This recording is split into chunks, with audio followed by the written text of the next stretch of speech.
Good morning champions. तो सुबह हो गई है और हमारी तरफ से हर सुबह 6 बजे आपको इम्पॉर्टेंट करेंट अफेयर्स करवाया जाएगा।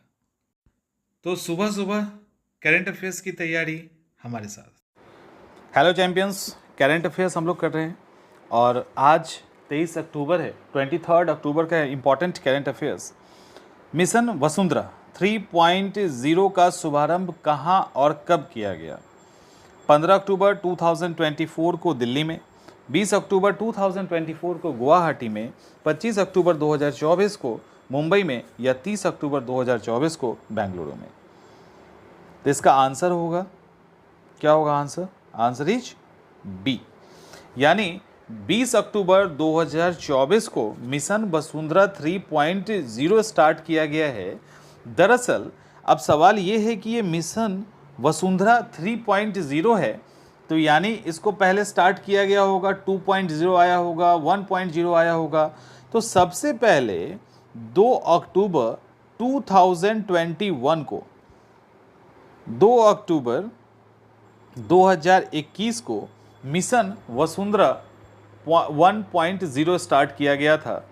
फिर नवंबर 2022 को मिशन वसुंधरा 2.0 स्टार्ट किया गया।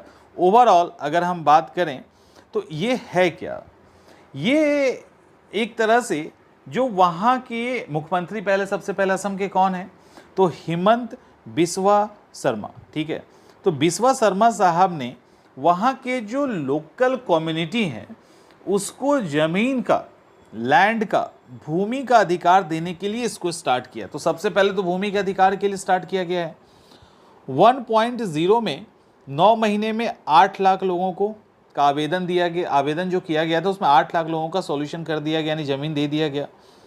2.0 में लगभग 2 लाख से अधिक लोगों को ज़मीन का अधिकार दिया गया। के लिए कम से कम 3 पीढ़ी का वंशावली होना चाहिए, तब जाके वो इसमें शामिल हो सकते हैं। लेकिन कुछ लोगों को छूट भी दी गई है, जैसे SC, ST, गोरखा, इन लोगों को छूट भी दिया गया है कि ठीक है, इनके पास अगर 3 साल का 3 पीढ़ी का वंशावली नहीं है तो भी चलेगा, इनको दिया जा सकता है।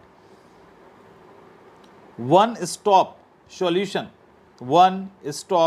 सॉल्यूशन में कितने केंद्रीय योजनाओं को शामिल किया गया है? 5, 10, 15 या 20? तो इसका आंसर तो बी होगा। लेकिन अब कंफ्यूजन आपको होगा कि ये वन स्टॉप सॉल्यूशन है क्या, किसने स्टार्ट किया और क्या क्या इसमें शामिल है। तो ये जो सॉल्यूशन है इसको ई ठीक से देख लीजिए, श्रम वन स्टॉप सॉल्यूशन कहा जाता है, ठीक है। केंद्रीय श्रम मंत्री अभी कौन है? मनसुख मांडविया। याद रखिएगा, मनसुख मांडविया जो हैं उनके द्वारा इसको ये ई श्रम वन स्टॉप सॉल्यूशन का अभी लेटेस्ट वर्जन लॉन्च किया गया है। इसको एक्चुअली इसका जो ओल्ड वर्जन था अगस्त 2021 में ही लॉन्च किया गया था। अब अभी तक इसके साथ 300 मिलियन से अधिक अनऑर्गेनाइज्ड सेक्टर के लेबर जुड़ चुके हैं। अब सवाल ये है कि वन स्टॉप सॉल्यूशन किसके लिए है? तो ये जो सॉल्यूशन है, ये जो अनऑर्गेनाइज्ड सेक्टर में काम करने वाले श्रमिक हैं उनको सोशल सिक्योरिटी से रिलेटेड जो योजनाएं सरकार की है उसको वहाँ तो उनके तक पहुँचाया जाए, इसके लिए शामिल किया गया है। 10 योजनाओं को इसमें शामिल किया गया है, जैसे प्रधानमंत्री आवास योजना, मनरेगा आदि इसमें शामिल है।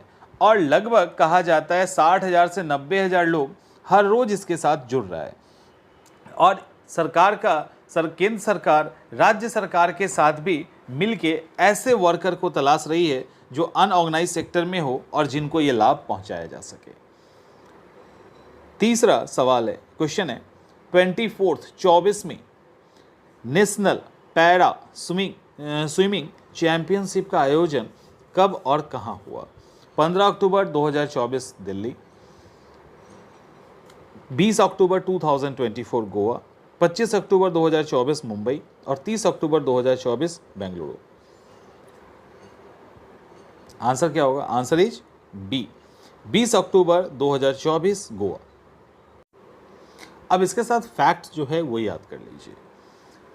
20 अक्टूबर 2024 गोवा से, मैंने 20 अक्टूबर से 24th national para swimming championship, इसको राष्ट्रीय पैरा तैराकी, कई बार होता है ना हिंदी में लिख देता है तब भी दिक्कत होता है, राष्ट्रीय पैरा तैराकी चैंपियनशिप कहा जाता है। और इसकी शुरुआत 24 तारीख को हुई है, गोवा में हुआ है। और इसमें राज्य के अलग अलग एथलीट्स शामिल होंगे स्विमिंग के लिए, और इसमें बहुत सारे स्टेट के लोग शामिल हुए हैं।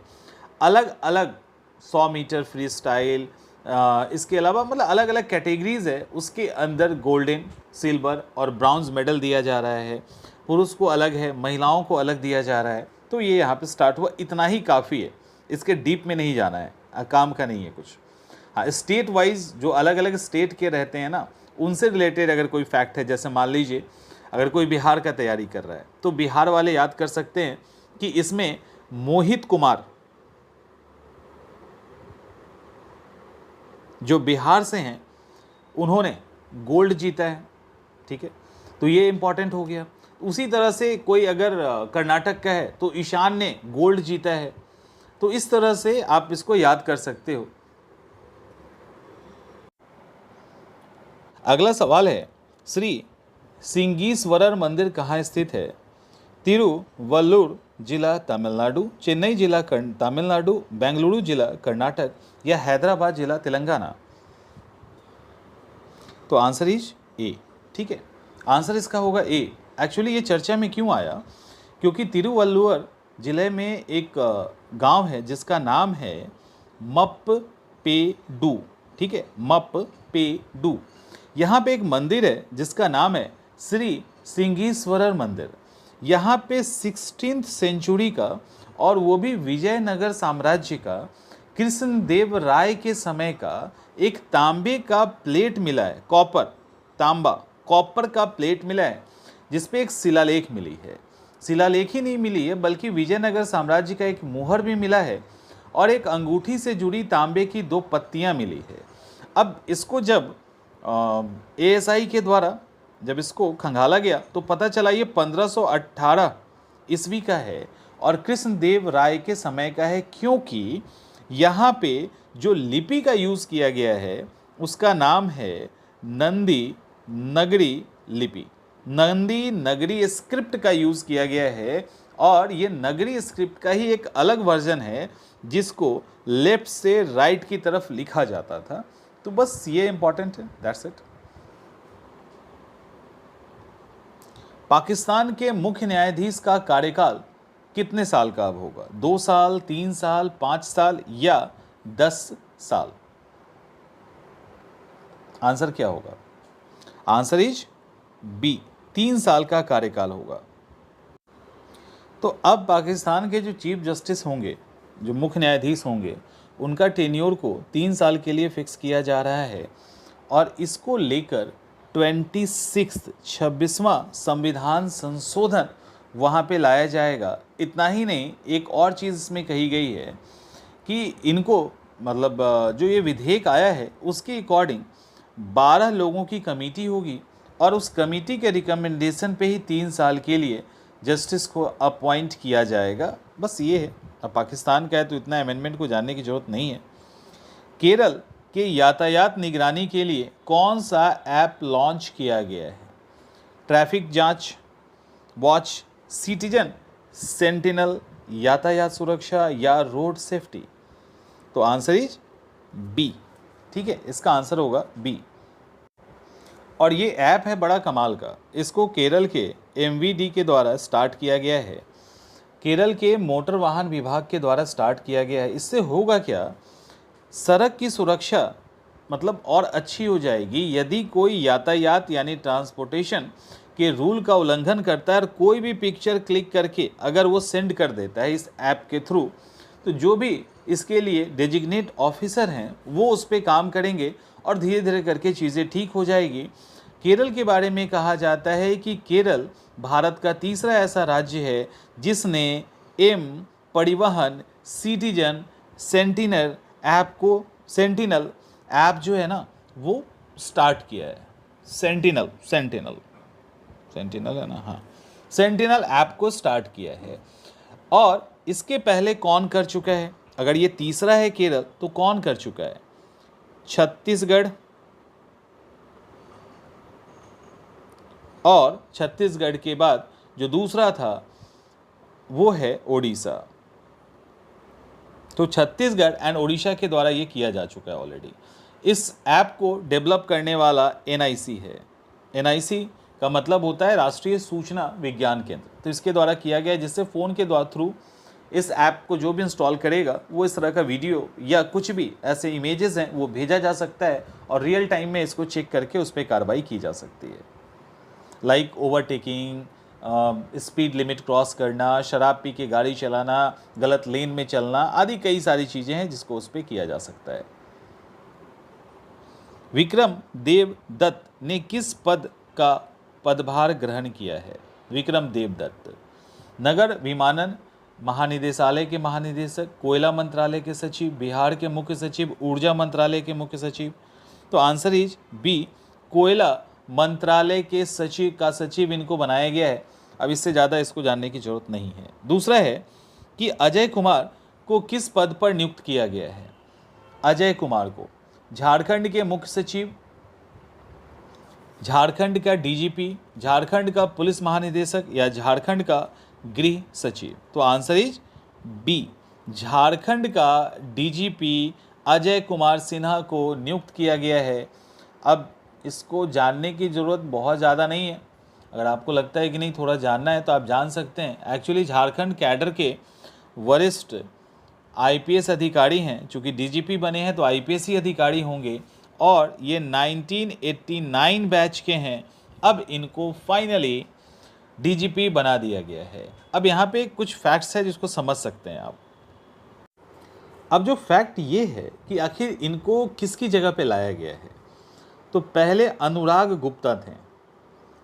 अनुराग गुप्ता की जगह पे अजय कुमार सिंह को लाया गया क्योंकि अनुराग गुप्ता को लेकर काफ़ी शिकायतें थीं। तो इलेक्शन होना है झारखंड में, तो चुनाव आयोग ने इनको हटा दिया। 3 लोगों का नाम भेजा गया था जो राज्य सरकार ही भेजती है। तो 3 में से अजय कुमार सिंह को अपॉइंट किया गया है क्योंकि इनके ऊपर पक्षपात का आरोप नहीं है कुछ भी ऐसा। 18वां प्रवासी भारतीय दिवस कहाँ आयोजित किया जाएगा? आंसर क्या है इसका? नई दिल्ली, मुंबई, भुवनेश्वर या ओडिशा? तो आंसर इज सी, भुवनेश्वर यानी ओडिशा। इसके बारे में आपको डिटेल में जानना चाहिए। तो 18वां जो प्रवासी दिवस है 8 से 10 जैन 2025 को मनाया जाएगा। आपको पता है कि ये क्यों मनाया जाता है? दरअसल गांधी जी 9 जनवरी को इंडिया वापस आए थे, इसी खुशी में इसको मनाया जाता है। ये भुवनेश्वर यानी ओडिशा के भुवनेश्वर के जनता मैदान में मनाया जाएगा और इसके अंदर 9 तारीख को प्रधानमंत्री भी शामिल होंगे और इसके साथ ही इसमें अलग अलग देशों से, ये 3 दिन का होगा ये भी ध्यान रखना है, अलग अलग देशों से इंडियन ओरिजिन के जो लोग हैं वो आएंगे। लगभग 5000 से अधिक लोगों के आने का एक अनुमान है। हर साल 9 तारीख को ये मनाया जाता है और गांधी जी के ही याद में मनाया जाता है, ये भी ध्यान रखना है। पिछला जो हुआ था वो इंदौर मध्य प्रदेश में आयोजित किया गया था। तो चूँकि 1915 में गांधी जी दक्षिण अफ्रीका से वापस आए थे 9 जनवरी को, तो उन्हीं के सम्मान में इसको हम लोग मनाते हैं। और प्रवासी भारतीयों का बहुत बड़ा योगदान है भारत के डेवलपमेंट में, उसको भी याद करते हैं। साथ में अलग अलग लोगों को सम्मानित भी किया जाता है। तो आज का करंट अफेयर्स हो गया। इस क्लास के साथ इतना ही। जल्दी ही हम दूसरे क्लास के साथ मिलेंगे। तब तक अपना ध्यान रखिए।